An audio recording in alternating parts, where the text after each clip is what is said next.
about crested gecko setups, basic care, feeding, all of that good stuff. So my name is David, and most people know me as Tiki, and I am the owner and the founder of TikisGeckos. I was originally born in Caracas, Venezuela.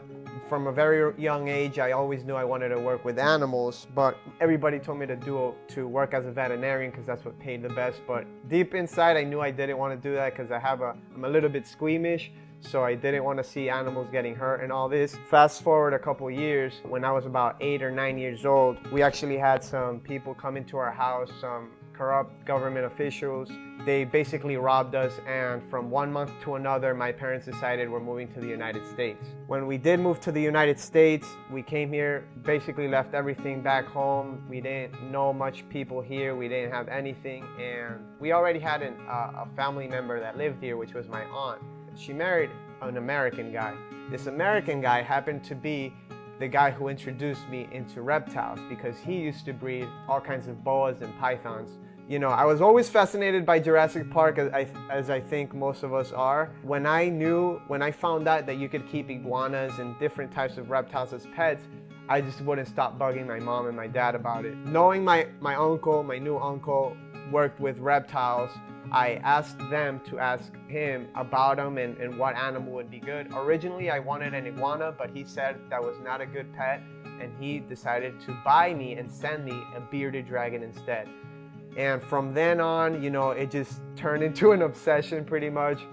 And from bearded dragons, it became geckos and all kinds of different animals. But first crested gecko I saw was actually at a Repticon show in Orlando that my uncle took me to when I was about like 12 years old or something. I remember going to this reptile show, and there was a vendor there. I wish I remembered who this was, but I unfortunately don't. And he had an adult female red crested gecko. I'll never forget. Nice big head.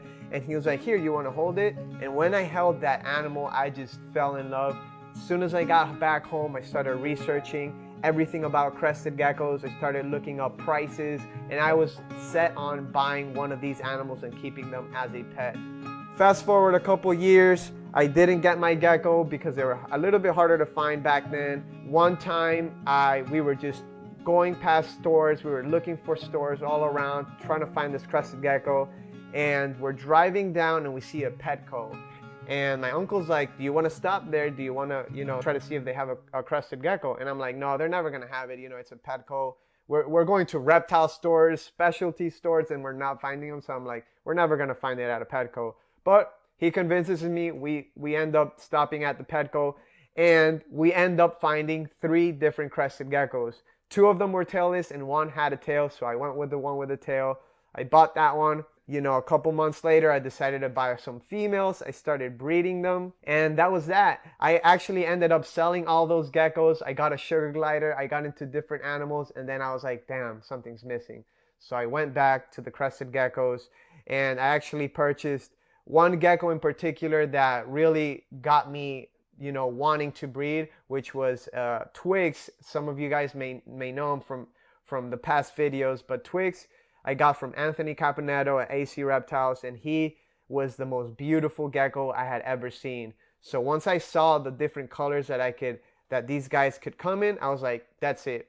I'm gonna breed geckos. Started breeding different types of geckos. It wasn't until much later that I figured out that you could actually make this as a living, that I was like, okay, this is all I want to do. I've been a realtor, I've worked as a cook, I've had a million different jobs, but when I found out that people were actually making a living from selling reptiles, and it wasn't just like a struggling, they were actually making a decent living, I knew that I had to drop everything else and become a reptile breeder. I asked for my parents for a loan of $1,500. That got me about 50 geckos. I grew up, and I just decided to, raise the ones that I liked and then sell the rest. And then I started picking off from all the best breeders around. I started getting the best I could buy, and I didn't care about the price. They weren't as expensive back then, but it was still a lot of money. $200 was still a lot of money for a kid in high school, So I started picking off a lot of different animals, started growing my collection, and eventually my mom let me turn her garage into a gecko room, basically. And I was just doing it out of there.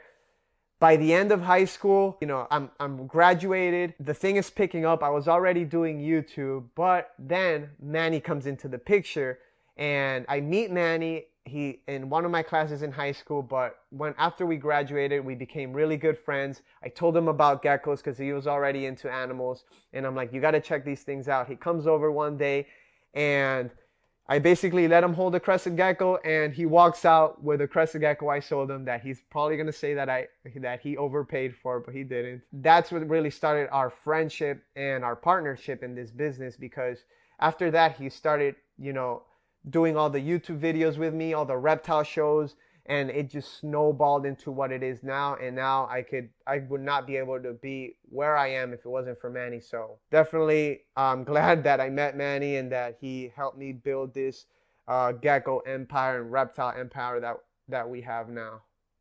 My name is Manny. I'm born and raised in Florida. My parents actually come from South America. They're Peruvian, both of them. I've loved animals probably my entire life. I remember since I was a young boy, probably like 2, 3, 4 years old. I grew up in my house. There was a canal in the back, and I was always just fascinated by like the fish I would see there near the shore. Since I was a little kid, my grandpa actually taught me to fish.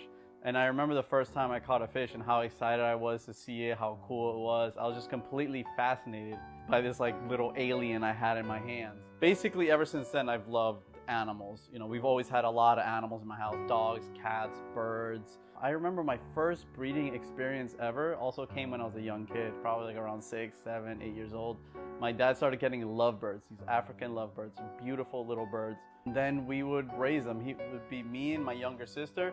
We would, you know, feed them their food, raise them, teach them to fly, all of that. So I was breeding since I was a little kid.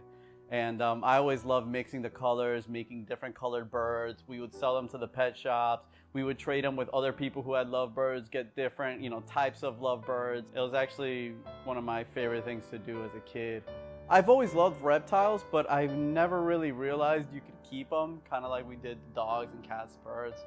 For me, my first reptile I ever owned was actually a crested gecko that David oversold me, charged me way too much for. And that was my first crested gecko, and I was 18 years old at the time. I had just graduated high school, and that's actually when I started hanging out with David, and his bad influence on me led me to become a reptile addict, basically. You know, I've always loved, like I was saying before, I loved animals. As a kid, I loved Pokemon. That was my favorite thing, Pokemon. I still have my Pokemon cards till this day. I think you could see that in our collection. It's not just like crested geckos, blue-tongue skinks. It's like, you gotta catch them all. We have like at least a couple of like what it feels like everything from snakes, lizards. And we have to have so much variety just because we love everything. Basically, after high school, David really was desperate for friends. So he was like, hey man, we should be friends. I'm like, yeah man, sure, you seem cool. And we started hanging out, and I would see he had like a garage with geckos. I'm like, oh, this is pretty cool. So we started hanging out. I would stay very late nights over there helping him feed. This is, you know, I didn't get paid for anything. I did it all for free. I would help, you know, and I would just learn at the same time how to care for crested geckos until he finally sold me one. We actually did that for a long time. I didn't breed for a while. I would just give him my females, like, here, breed this for me. That's when I really started falling in love with breeding reptiles. I've always thought how it's so cool how you can mix this animal with that animal, make even different colored and better colored animals. I love that. For me, you know, I was going to school, I was going to college. I didn't really expect to do this for a living, breeding reptiles, until I got my first panther chameleon. I must have been like 21. I got my first panther chameleon from Camouflage Creations, and the second I got it, I was like, this is amazing. Like, this is the most incredible animal in the world. It was a blue bar ambilobi panther chameleon, and since that moment, I'm like, I want to breed animals. I want to, you know, work with these animals. I want to have these animals. I want to spend time with these guys as much as possible. You know, I would just get more animals and more animals and more animals. And I finally got a couple blue tongues. And I was probably around 21 also. This is actually one of my first boys. His name is Homer. He comes from a good friend of Miami, Ron Kudo. And when I got this animal, I was like, I gotta get more. They're such an incredible animal. They're easy. They come in a variety of color, but I just absolutely fell in love. And that's mainly what I've been specializing in ever since. You know, thankfully, I had a lot of guidance and help from David because he was doing this before me, longer before me. And, we did take that chance in making this full time, and it's been one of the greatest decisions of my life. It's crazy to think that two people from completely different places on the earth, like he's from Venezuela, I was born in the United States, in Florida, and how our paths basically collided somehow randomly. Like, it's a culmination of obviously all these coincidences and all these things, but also obviously our passion and the fact that we decided to go with our passion and just dial in on what we loved and decided that this was what we were going to do, and we weren't going to take no for an answer. And no matter what obstacle came, we figured out, we're just going to overcome it. And it came pretty natural because this is what we love. That's the thing. It's like sometimes when you're doing something different, another business venture or anything else, you might come across an obstacle, and because you're not passionate about it, you just, quit or you do something else. Yeah, not just that. Like, also, thankfully, we're compatible. Yeah, like, it's almost like a relationship. We see each other like every day. Yeah, pretty much. And like, I don't even think we've ever had like a real fight or like, yeah, exactly. Like, you know how many people get into business together and then they're friends and now they're like they hate each other. Thankfully, like, we've been compatible. We've worked out good. We like Dave was saying, we do have the same passions, but it's more than that. We're also friends and we're brothers, and it's like this has even made our relationship stronger. In my opinion. Some people say, the school of thought is don't ever go into business with your friends, your family, because then it could get weird. But honestly, I wouldn't have it any other way. The things we have been able to do, just two kids with the dream that we wanted to make this thing happen, and we never really thought that we could actually make a decent living doing this. We thought it was a hobby at first.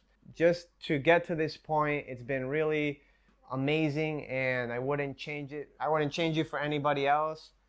So it's been awesome, man. Yeah, and it's I kind of mentioned before, I loved always animals, but the whole reason I got into this world is because of David. If I would have never met him, who knows what I would be doing at this point? I'd probably be doing, which I did finish school, but like work at something I studied in school and not been as happy as I am. So honestly, man, I can't thank you enough for introducing me into what you have. And like, I get a little emotional, it's like thinking about it, because it's like, man, I don't know where I'd be if it wasn't for you. I really don't.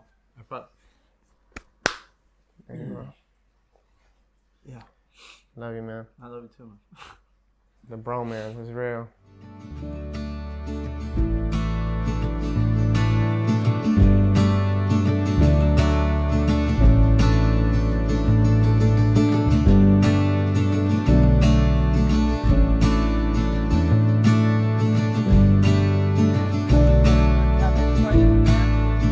Guys, we love you. Thank you guys for all the support. Without you, none of this would have been possible. So thank you.